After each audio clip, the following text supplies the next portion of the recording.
Hi everyone, this is Meg Furler, costume designer for Heritage Park Historical Village. So since we're spending a bit more time at home these days, I just wanted to pop on here and show you some sewing basics. But before we get started, I'll tell you a little bit about my role at Heritage Park. So I'm in charge of the costume department. And so that means that all of the costumes and uniforms that you see on site go through my department. So there's actually 6 of us on site all year round, taking care of all those costumes and uniforms and making sure everybody looks their best. And we also make about 75% of what you see in the park. So that's actually a lot of costumes to make. Yeah, so it's a pretty fun job and really excited to share it with you. All right, so let's get started. Today we're going to learn how to sew on a button. Okay, so let me show you the tools that you're going to need for this, okay?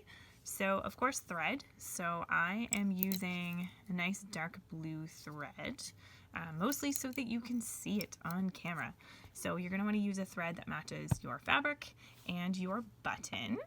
So here's my little button here. It's just got 2 holes, so just a pretty easy little button for us to go ahead and sew together. And then I've got my little thread snips and of course a needle.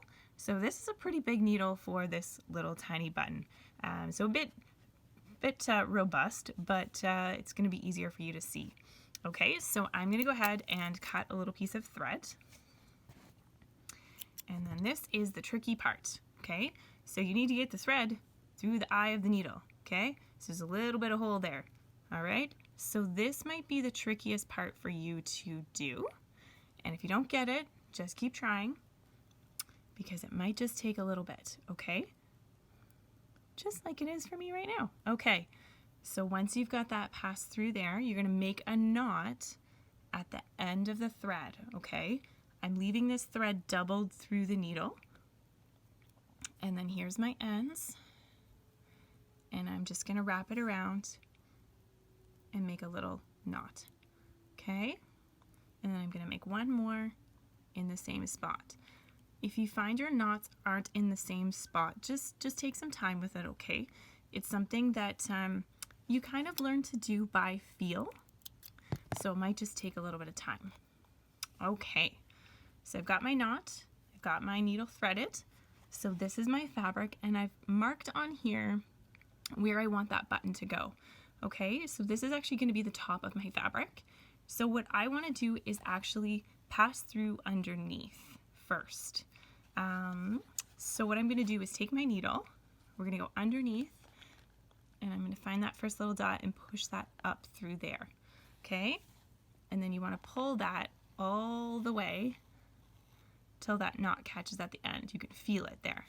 Okay, now you can take your button, pass that through both holes, just like this, and then you can go back through your fabric. Now, when you pull this back through your fabric, you don't want to pull it all the way tight.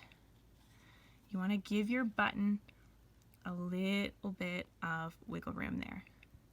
And the reason for that is if you pull it super tight like this, it's actually going to pull on your fabric when you go to actually use that button.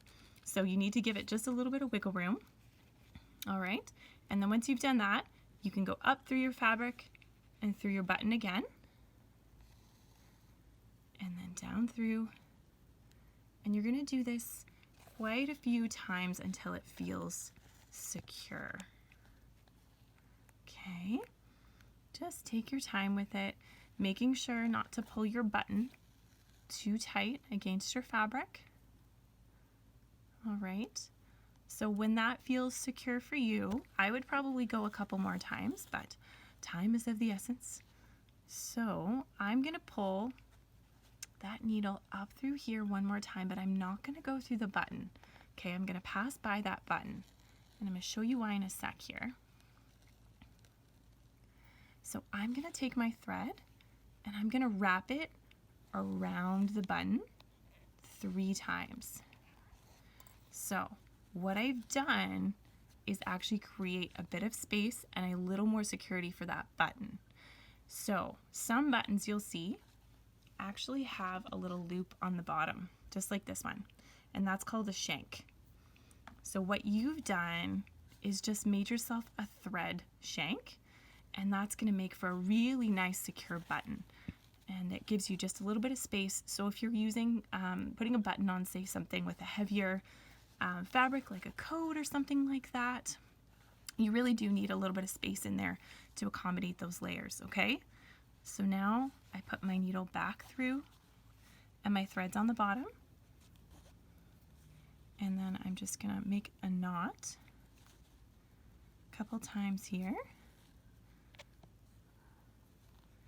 and then you have just sewn your very first button. All right, so that, my friends, is that. There you go. That's button ready to go. All right, so this button, of course, can go on clothing, but you could also add a button onto tea towels, different things like that. You could add as a decoration on a collar or a shirt. So there's lots of different ways that you can go ahead and sew those buttons. And, you know, it looks pretty nice with that blue thread on there. So could be quite pretty. If you do try this out, definitely let us know. Post us in a video online, and you can use the hashtag #HeritageParkYYC, so all one word, and tag us in your video. Let us know if you tried this out. Let us know if there's any other sewing skills you'd like us to show. All right, take care, everybody. Stay safe.